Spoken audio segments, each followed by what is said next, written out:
Good morning. It is a pleasure to be here with you on this beautiful day. It's beautiful in my part of the world, as I know it is for you there in Honolulu and Hawaii. And it's great to be here with you as you honor Queen Lili'uokalani's birthday and her legacy.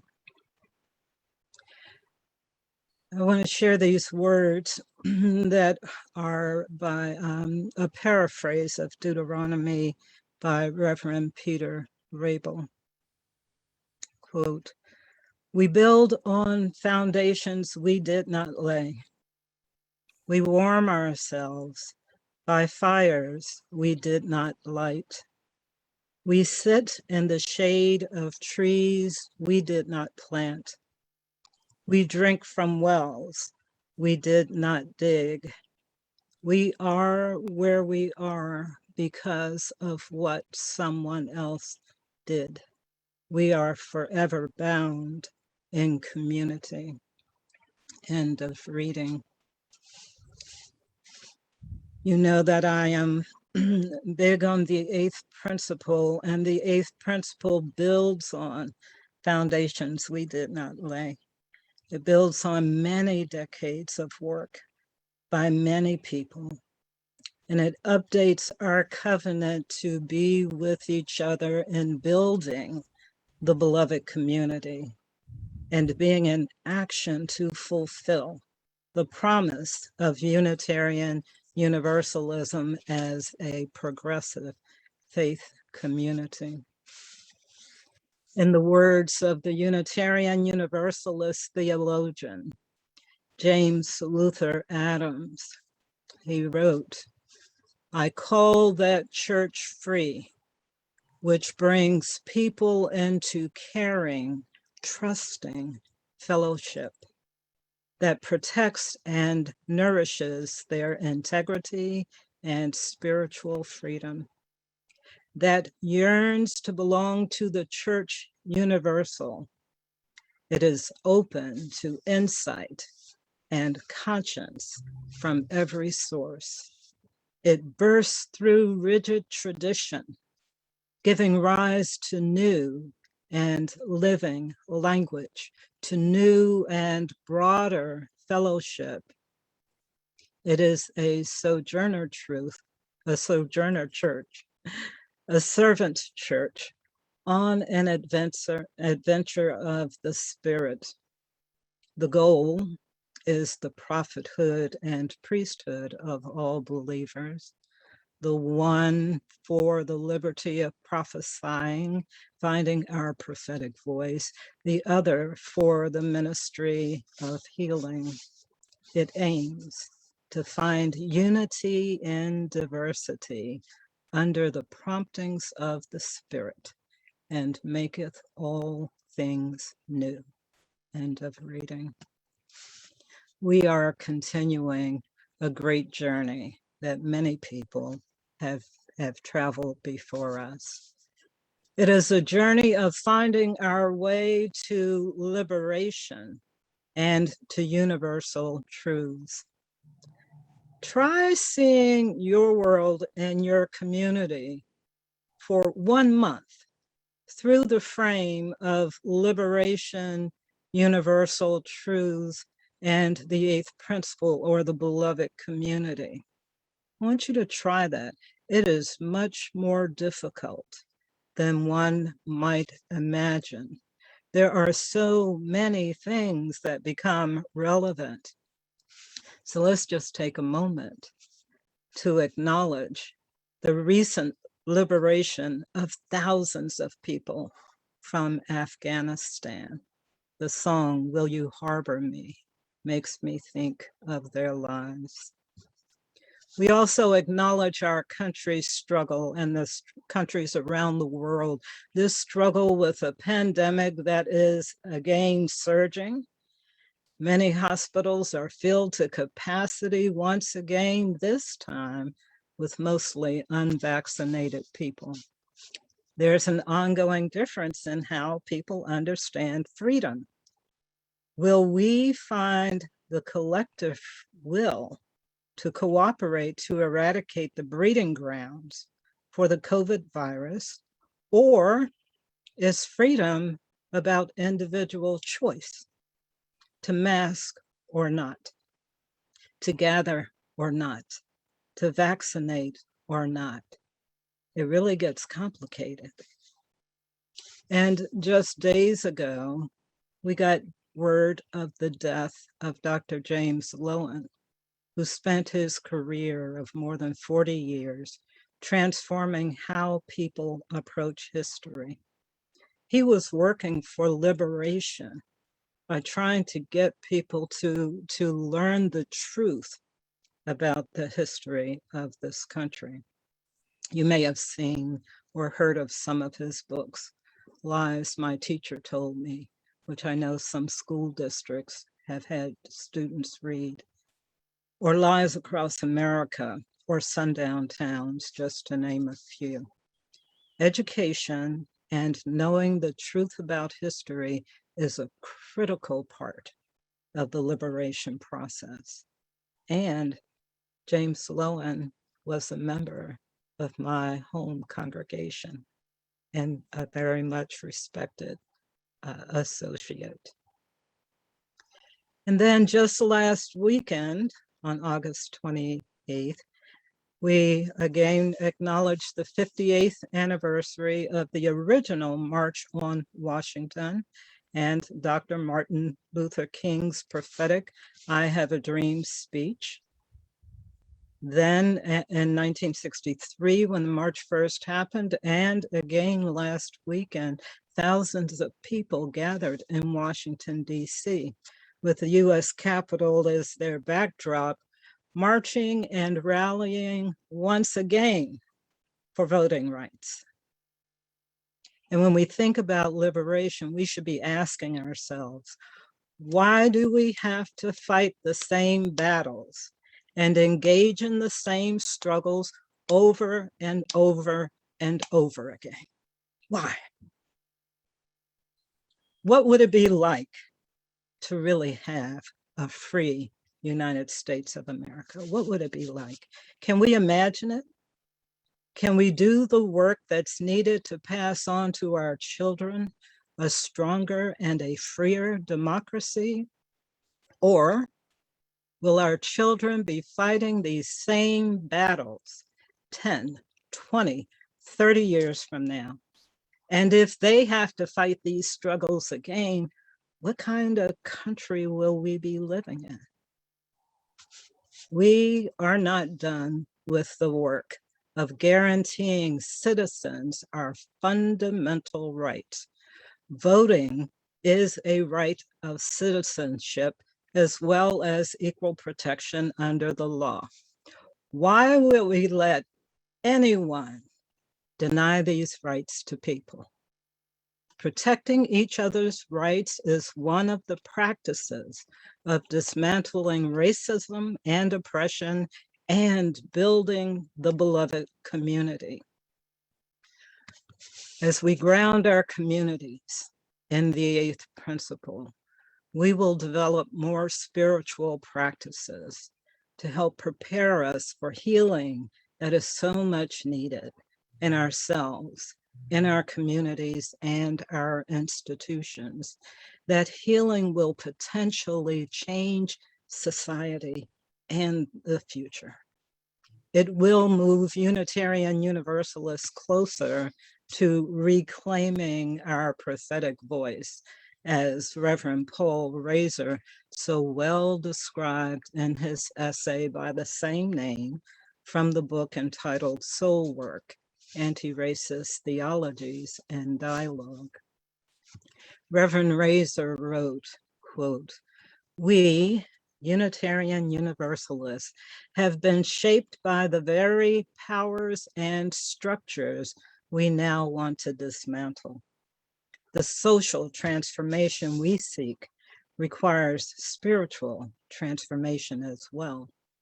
Without this, our anti-racism work, like other prophetic practice for social change, becomes difficult to sustain or retreats into the safety of disengaged analysis or internal debate. We will have to dedicate our heads, hands, and hearts to the task. And in doing so, may we reclaim the prophetic voice that is constantly tempted to become lost in our accommodation to the very culture that we wish to change. End of quote. We face many crises at this time, but I want to speak to two crises because there is a lesson that we must learn if we want to build a better society. We must face the world we live in with honesty and together create the kind of future that we want to have, a future that works for our common good, one that's sustainable. The two crises that we must learn from are the protection or lack of protection for a multicultural democracy in the United States. And the other is climate crisis, which is global, and we need to understand our national role in it. Each of these crises are looming for us in new ways. We are putting ourselves and future generations at risk because too often we do not act until the crisis is at our own front doorstep, imposing a personal threat on us. The problem with that is that people of privilege, be it economic, racial, gender, etc., people of privilege are often the last to feel the impact of systemic crisis, and by then it may be too late to stop it from happening. A recent CNN headline, actually just last month, called out to us in alarm. The headline said, "Earth is warming faster than previously thought," scientists say, and the window is closing to avoid catastrophic outcomes. People were warned about global warming years ago. The warnings began in 1950. They arose again in the 70s. And by 1988, they caught public attention. Also, the corporations spent millions of dollars to refute global warming and lobbying to fight against environmental regulation. By the year 2000, the alarm had been sounded and it was urgent.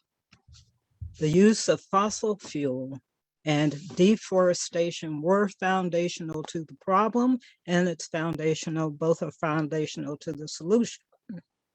The solution, what did we do to stop the progression of global warming? I think today many people feel helpless about climate change. What did we do in the year 2000? Now, we know that Hawaii has taken action around solar energy and electric vehicles. You are often a progressive leader that others should be paying attention to. But for the continental United States, what have we done? We are living an unsustainable lifestyle with few signs of this culture of consumption and extraction slowing down. The public was paying attention to global warming by 2000, but that was also the election year that changed democracy in this country. In 2000, Al Gore and George W. Bush ran a close election. But voter suppression practices are part of that story. Florida, the swing state that determined the final outcome, in Florida, 12,000 eligible voters were purged from the rolls after being wrongfully put on a list as convicted felons. African Americans were 11% of the electorate, but they were 41% of those who were purged. Bush won by 537 votes, according to the count. But the number of people who were purged was 22 times higher than his winning margin. Some of us were waiting to see the outcry and the protection of people's right to vote, especially in light of the systemic racism in the election. It did not happen. And we, the people, did not adequately respond to protect everyone's right to vote then. This led to a new era of voter disenfranchisement, and we have seen it in every election since. So we need to see the connection between the alarm around climate change in 2000 and the restriction of voting rights and racism. They went hand in hand. Al Gore was ready to address global warming. Had he won, climate change would have been a national priority 20 years ago. We might have stemmed the tide then. The corporate dollars and voter suppression went into full swing, targeting people of color, and I would say it has been a snowball effect from then on. In 2013, the Supreme Court gutted the protections for voting rights from the Voting Rights Act. And Ari Berman wrote in The Nation magazine in 2015, I quote, "The result of the Supreme Court decision has been the most significant effort to restrict voting rights since the Jim Crow era. From 2011 to 2015, 468 voting restrictions have been introduced in 49 states. Half the states in the country had passed new laws making it harder to vote. None of this would have been possible if it wasn't for the 2000 election in Florida. Did we make that connection with what we are experiencing now? If we do not come to terms with the connection between climate change, corporate power, voter suppression, institutional racism, and mass incarceration, which is part of the voter suppression system, if we don't come to terms and see the connection, we will never work our way out of this. Solving these crises is obviously going to take a greater level of cooperation than we have mustered as a country. If we had taken either climate change or voter suppression or racism more seriously, we might have prevented this. And we may not be wondering whether or not this democracy will survive or whether this precious planet will recover and remain a place that is hospitable for us to live in. We can look at liberation in a similar way. The history of human beings is a kaleidoscope of stories about power, extraction, oppression, injustice, and the fight for liberation. Today's celebration of Queen Lili'uokalani brings forward the truth about the Kingdom of Hawaii. Her story from the indigenous people's eyes, not his story from the conquest and colonization of Hawaii, tells us something different. Most of you know this story far better than I ever will.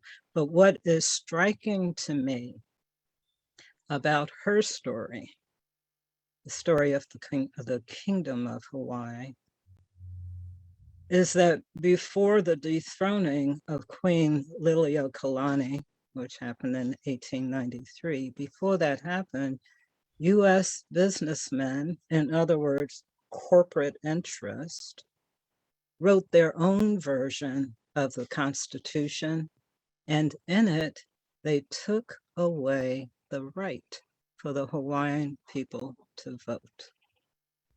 Then they took the seat of government. Then they took the land. There's something for us to learn here.